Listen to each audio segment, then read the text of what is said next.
The late afternoon sun was painting the snow-covered mountains in shades of gold and amber when Harold Bennett heard the scratching at his door.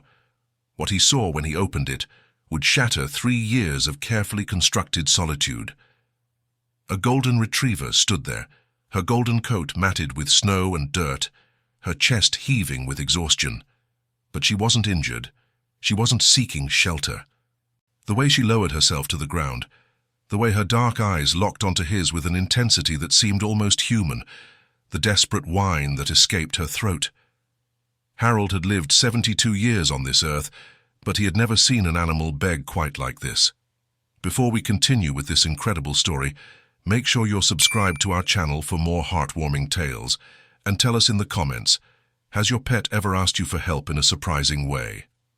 Now let's see what happened next. Harold Bennett hadn't asked for company. He hadn't asked for much of anything in the 3 years since Margaret died. What he had asked for was quiet.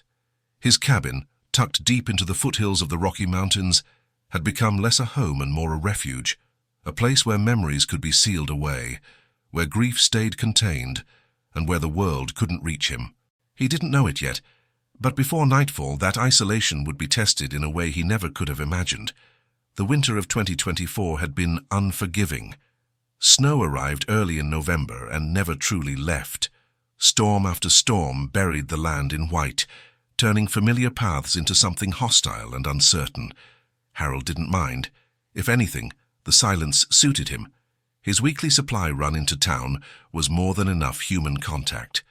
Anything more felt unnecessary, dangerous even.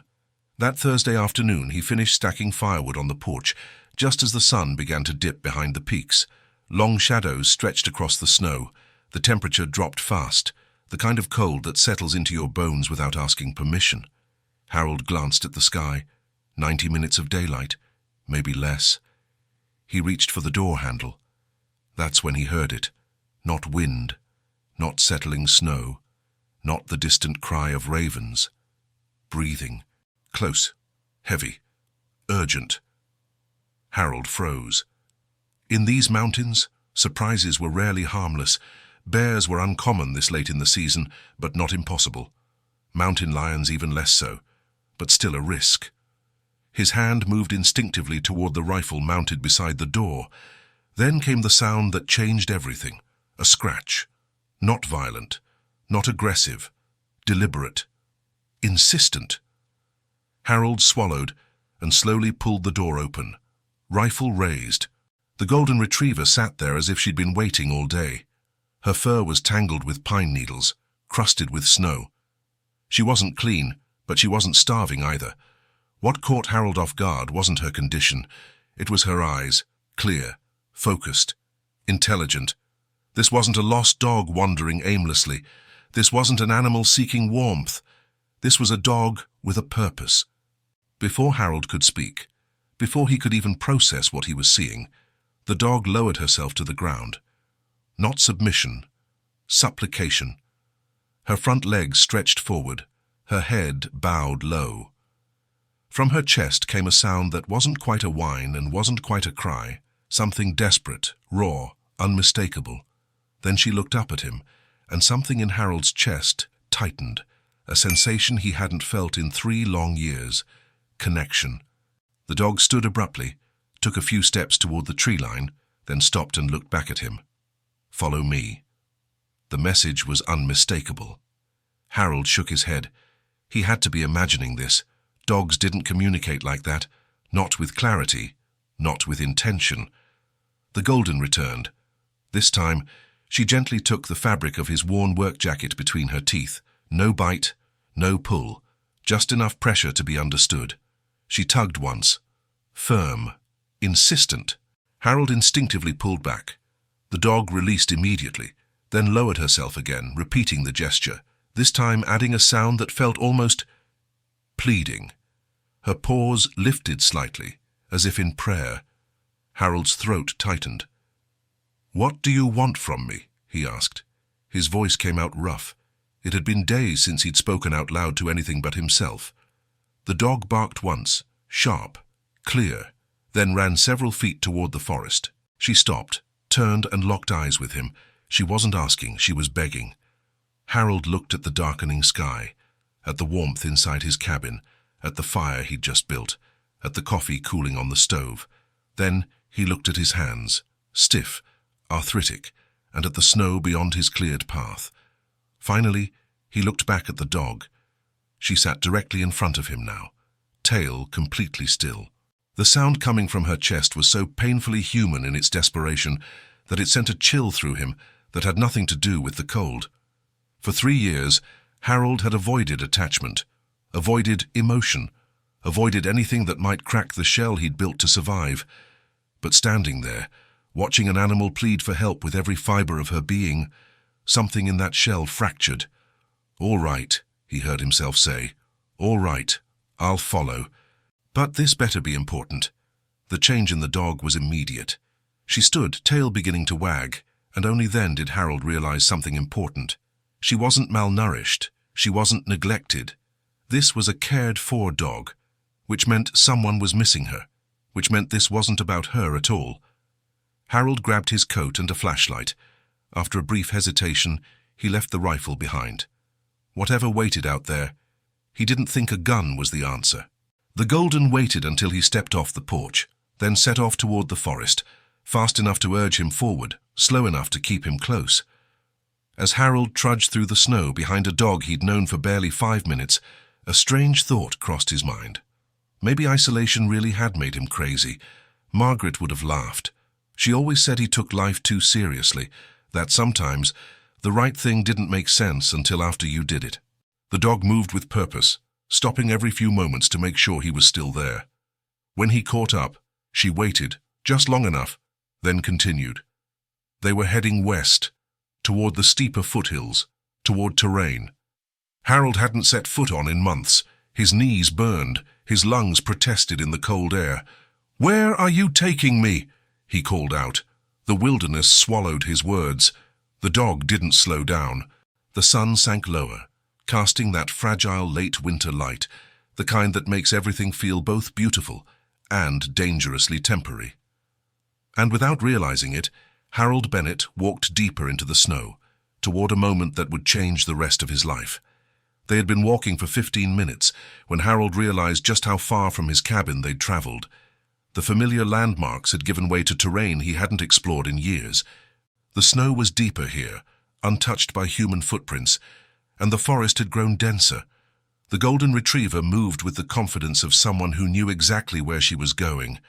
Her golden fur caught the fading sunlight, making her look almost ethereal against the white landscape.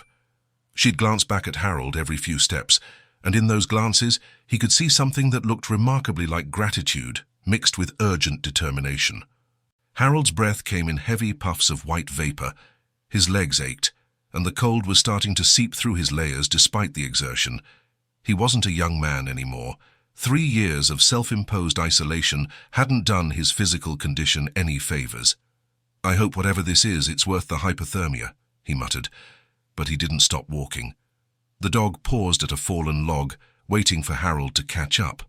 When he did, she nuzzled against his leg briefly, a gesture so tender and thankful that Harold felt that crack in his armor widen just a little more. "You're welcome," he said softly, surprised by the warmth in his own voice. "Though I still don't know what I'm being thanked for." They continued on.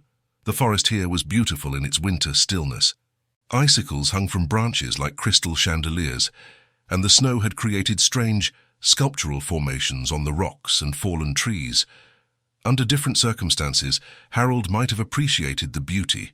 Margaret had loved winter walks. She'd always said that winter revealed the bones of the world, stripped everything down to its essential truth. Harold pushed the memory away, but it clung to him like the cold. The terrain was getting more difficult now. They were climbing, not steeply but steadily. The dog navigated the obstacles with ease, leaping over fallen branches, weaving between trees, but she was constantly aware of Harold's limitations, adjusting her pace when he fell too far behind. Harold's mind drifted as he walked, the rhythm of his steps almost meditative. He thought about the last time someone had needed him. Really needed him. It had been in Margaret's final weeks, when she'd been too weak to do much of anything herself. He'd taken care of her, fed her, bathed her, held her hand through the pain, and when she'd finally slipped away on that grey March morning, he'd felt purpose drain out of him like water through a sieve. What was the point of anything when the person you did everything for was gone? He'd retreated to this cabin, their retirement dream turned into his solitary prison. He'd told himself he was fine, that he preferred the quiet, that people were exhausting and the world was too loud. But the truth he'd been running from for 3 years, was simpler and more painful. He was afraid of connecting with anyone or anything because he couldn't survive another loss. The dog barked, pulling Harold from his thoughts. She was standing at the top of a small rise, her posture alert, her tail straight out behind her. The urgency in her stance had intensified. Harold pushed himself to climb the rise, his knees screaming in protest. When he reached the top, he saw what had changed. They were at the edge of a ravine, not a massive gorge, but a significant drop, maybe 25 feet down to a rocky bottom, where a half-frozen stream wound its way through the landscape. The ravine was perhaps 15 feet wide at this point, and on the other side, the forest continued. The dog moved along the edge of the ravine, her nose to the ground, searching. Harold followed, confused. If something had fallen down there, how would they get to it? The sides were too steep, too icy. Then he heard it, faint, so faint he almost missed it beneath the sound of his own breathing, and the whisper of wind through the pines, a whimper, high-pitched, weak, terrified. The sound of a puppy. Harold's heart clenched. He moved quickly along the edge, following the sound, and the golden retriever led him to a spot where the ravine wall had partially collapsed, creating a kind of jagged shelf about 10 feet down. And there, on that shelf, pressed against the frozen rock face and trembling with cold and fear, was a golden retriever puppy. The little creature couldn't have been more than 3 or 4 months old. Its fur was soaked through, either from the stream below or from snow, and it was shaking so violently that Harold could see it even from this distance. The puppy was trapped, the shelf too high for it to jump from, the ravine too dangerous to navigate. Harold understood everything in an instant, the mother's desperation, her urgent pleading, the way she'd refused to give up until he followed. This wasn't about her. This was about her baby. The adult golden looked at Harold with eyes that held a universe of hope and fear. She whined, soft and questioning, as if asking, "Can you help? Will you help?" Harold assessed the situation with the practical mind of someone who'd spent 50 years working with his hands. The ravine wall at this point had enough jutting rocks and exposed roots to potentially serve as handholds. It would be treacherous, especially with ice, but it wasn't impossible. For a younger man, it might even be relatively easy. But Harold was 72 years old. He had arthritis in both knees and his left shoulder. He hadn't climbed anything more challenging than a stepladder in 5 years. He looked at the puppy, at its terrified little face, at the way it tried to press itself even further into the rock, as if it could somehow merge with the stone and be safe. He looked at the mother, at the absolute trust and desperation in her eyes. He looked at his own hands, weathered and spotted with age, trembling slightly from the cold and exertion. The smart thing would be to go back, call animal control or a rescue service, let professionals handle this. The sensible thing would be to acknowledge his limitations, his age and the danger. The safe thing would be to walk away. Harold thought about Margaret, about the last conversation they'd had when she could still speak clearly. She'd gripped his hand and told him that life was for living, that the worst thing he could do after she was gone was to stop trying, stop connecting, stop being brave. He'd promised her he wouldn't become a hermit. He'd broken that promise within a month of her funeral. Maybe it was time to start keeping it. Harold removed his heavy coat, knowing he'd need mobility more than warmth for the next few minutes. The cold bit into him immediately, but he ignored it. He tested the first rock with his boot, found it stable, and began his descent. The mother dog watched every move he made, her body rigid with tension. She didn't bark, didn't make a sound, as if she understood that Harold needed all his concentration. The first few feet weren't bad. Harold found good handholds in the roots of a pine tree whose base was at the ravine's edge, but as he lowered himself further, the holds became more precarious. Ice made everything slippery, and more than once his boot slid off a rock, leaving him dangling by his hands until he could find purchase again. His shoulder screamed in protest. His fingers were going numb, but the puppy was only a few feet below him now, and its whimpering had intensified at his approach. "Easy, little one," Harold said through gritted teeth. "Almost there." He positioned himself on a relatively stable rock and reached down. The puppy was just out of reach, maybe 6 inches too far. Harold would have to stretch, and stretching meant less stability. He thought about falling, about breaking a hip or worse out here in the wilderness with the sun going down. He thought about dying alone in the cold, his body not found until spring. Then he looked into the puppy's eyes, saw the trust there, the hope, and he stretched. His fingers closed around the scruff of the puppy's neck, and in one smooth motion, he pulled the little creature up and against his chest. The puppy was freezing, shaking so hard Harold could feel it through his shirt, but it was alive. The climb back up was harder. One-handed, with a puppy pressed against his chest, every movement was a negotiation between maintaining his grip and not dropping the terrified animal. His muscles burned. His breath came in ragged gasps. Twice he slipped, and twice he caught himself at the last second, the impact sending jolts of pain through his aging body. But he didn't let go of the puppy. When his hand finally grasped the firm edge at the top of the ravine, and he hauled himself and the puppy over the lip and onto solid ground, Harold lay there for a moment, gasping, every part of his body screaming. The mother golden retriever was on them in an instant, but not aggressive, not overwhelming. She approached the puppy with infinite gentleness, sniffing it thoroughly, licking its face, making soft, worried sounds in her throat.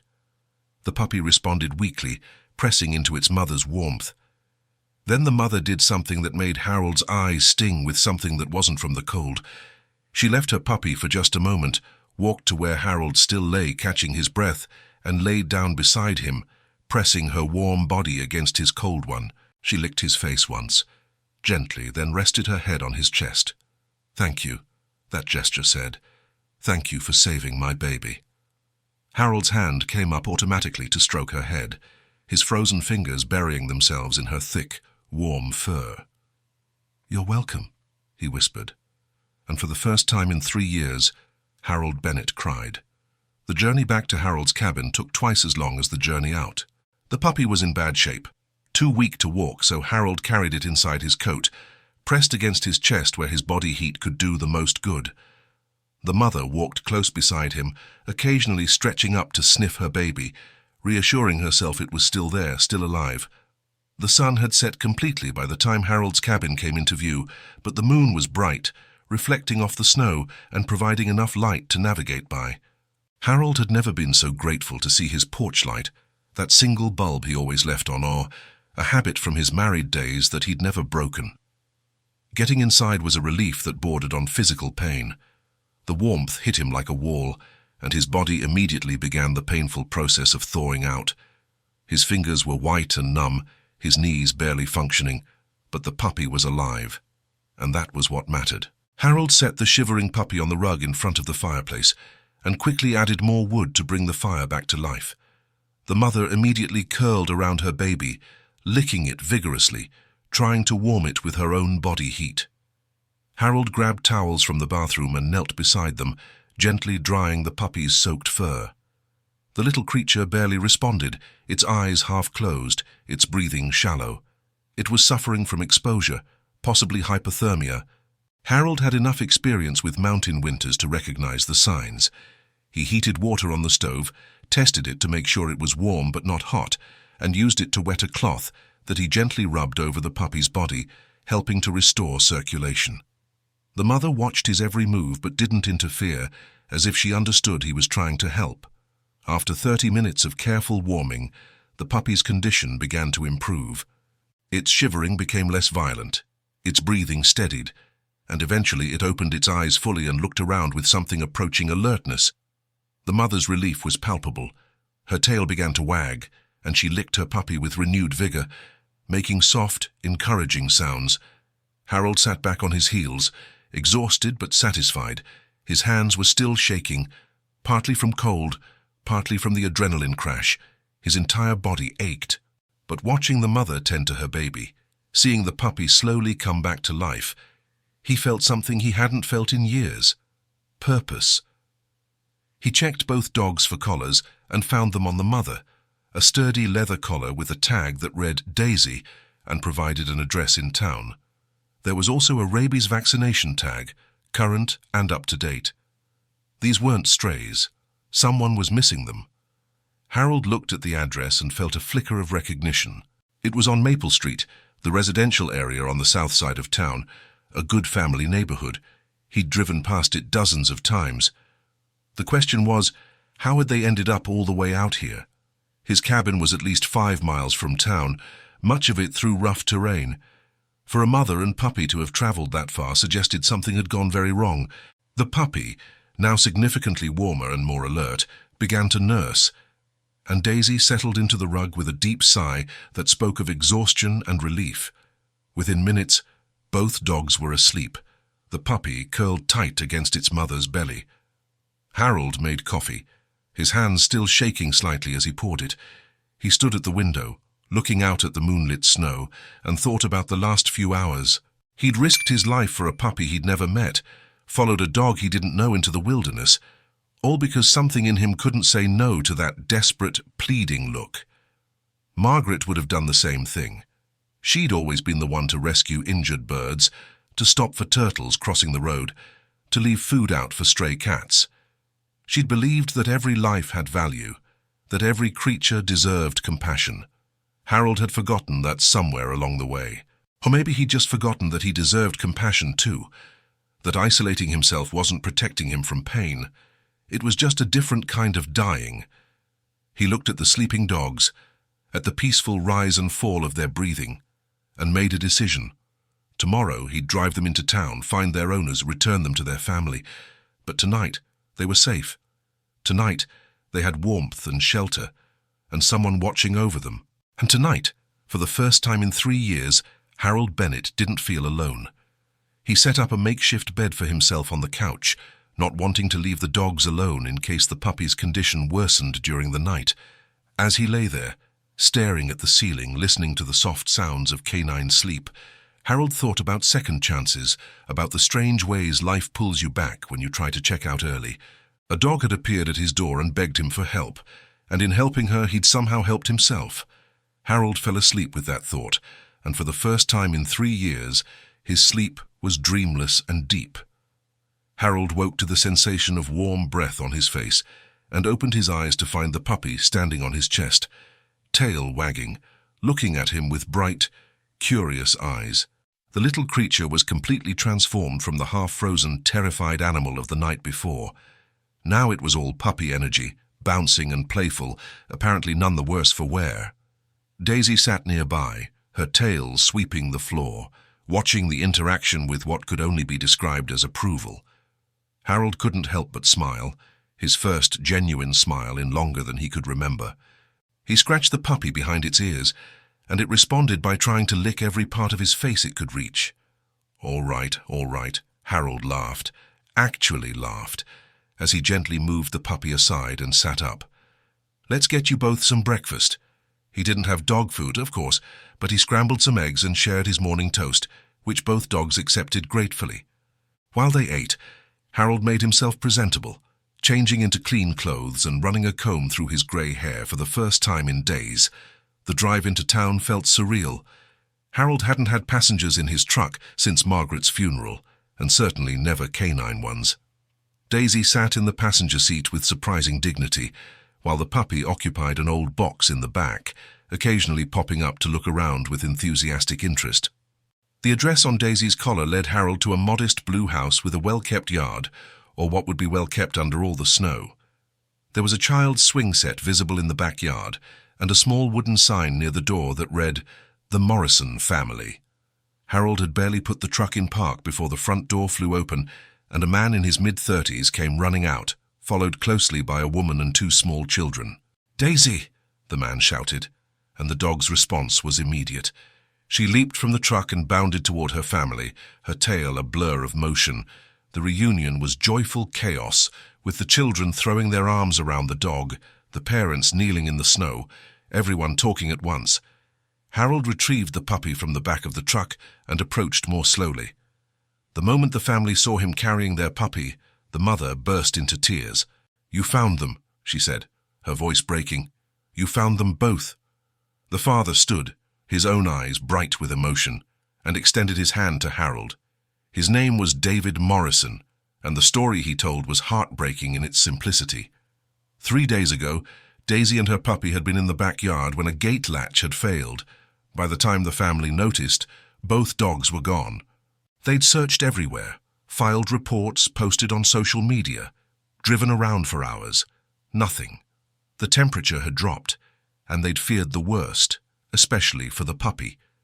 David's wife, Sarah, took the puppy from Harold's arms, holding it close while tears streamed down her face. The 2 children, a boy and a girl probably around 6 and 8, were hugging Daisy and telling her they'd been so worried, that they'd missed her so much. "How did you find them?" David asked. "Where were they?" Harold told them everything about Daisy appearing at his cabin, about her desperate plea for help, about the puppy trapped in the ravine, about the rescue. As he spoke, Sarah's tears flowed harder, and David's grip on his hand tightened. "You risked your life," David said quietly. "For our dog, for our puppy." Harold shrugged, uncomfortable with the attention. "She didn't give me much choice. Most determined animal I've ever met." Sarah laughed through her tears.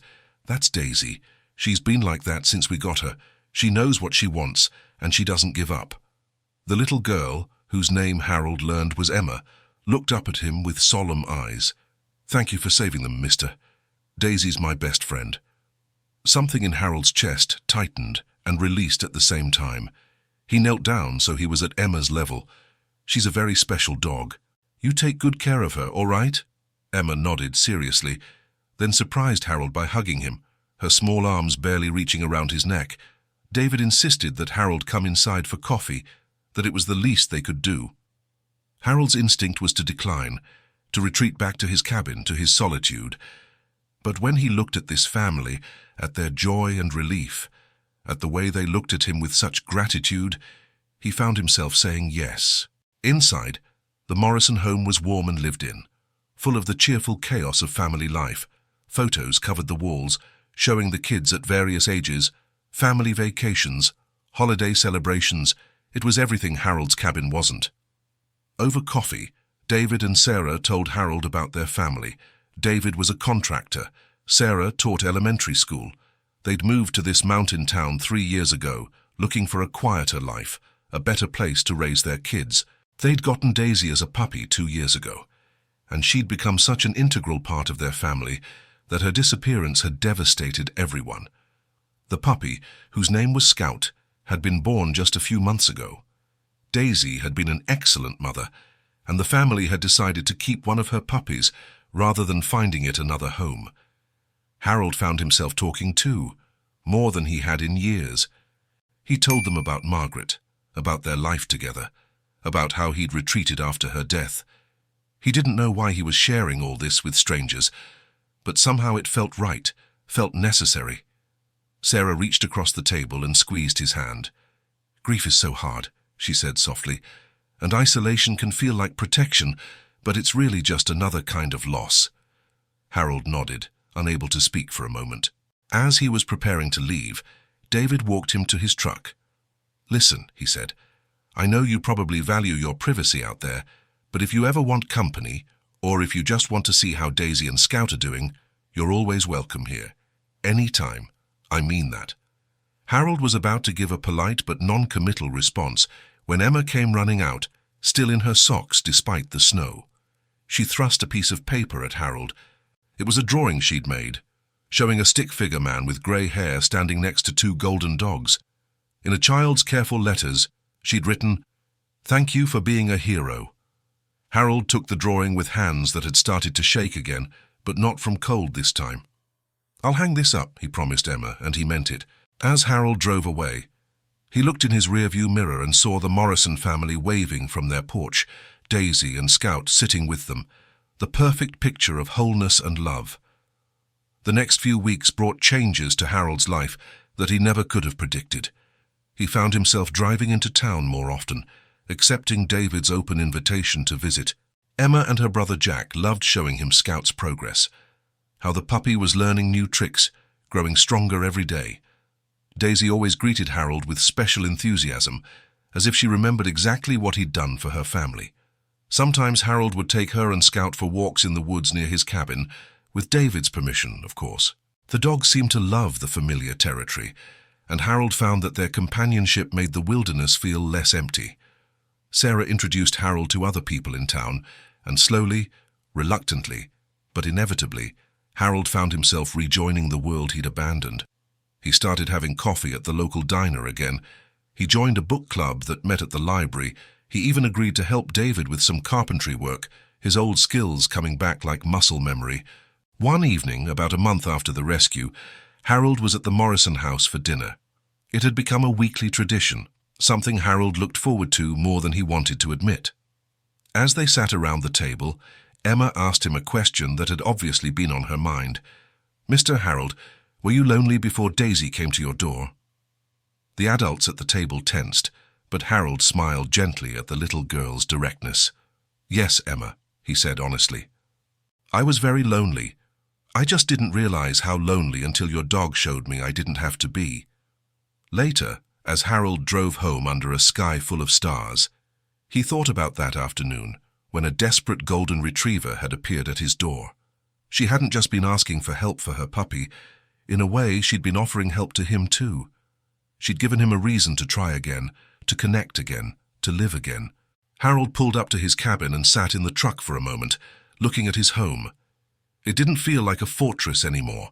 It felt like a starting point, a place to return to after spending time in the world, a place to rest, but not to hide. On his refrigerator, held up by a magnet, was Emma's drawing. Next to it, he'd pinned a photo that Sarah had texted him, showing Daisy and Scout on his couch during one of their visits, looking completely at home. Harold smiled at the images, then grabbed the bag of groceries from the passenger seat. He'd bought extra this time, enough to make dinner for the Morrisons next week. It was his turn to host.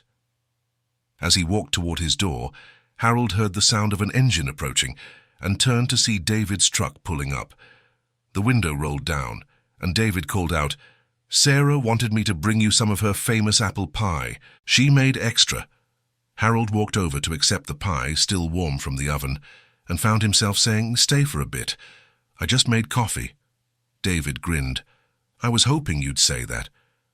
As the two men walked into the cabin together, David talking about a project he wanted Harold's advice on, Harold felt that crack in his armor complete its transformation. It wasn't a crack anymore. It was an opening, a doorway, a window letting light back in. Grief hadn't disappeared. The loss of Margaret was still there, still real, still painful. But Harold had finally learned what Margaret had tried to tell him in those final days, that honoring her memory didn't mean stopping his own life. It meant living it fully, loving generously, helping when he was called upon, and accepting help when it was offered. All because a golden retriever had appeared at his door on a cold winter afternoon and begged an old man to remember that life was still worth living, that he was still needed, that there was still purpose to be found if he was brave enough to follow where it led.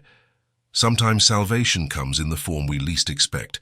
Sometimes it comes on four legs, with a golden coat and desperate eyes. Sometimes it comes because we're exactly who someone else needs us to be, and in being that person, we find our way back to ourselves. Harold Bennett had been saved by saving someone else, and in the end, that was the most unbelievable thing of all. If this story touched your heart, please subscribe to our channel for more incredible tales of courage, compassion, and the unbreakable bonds between humans and animals. Share this story with someone who needs a reminder that it's never too late for second chances, and tell us in the comments, have you ever experienced an unexpected connection that changed your life? We'd love to hear your stories. Thank you for watching, and remember, sometimes the help we give is the help we need most.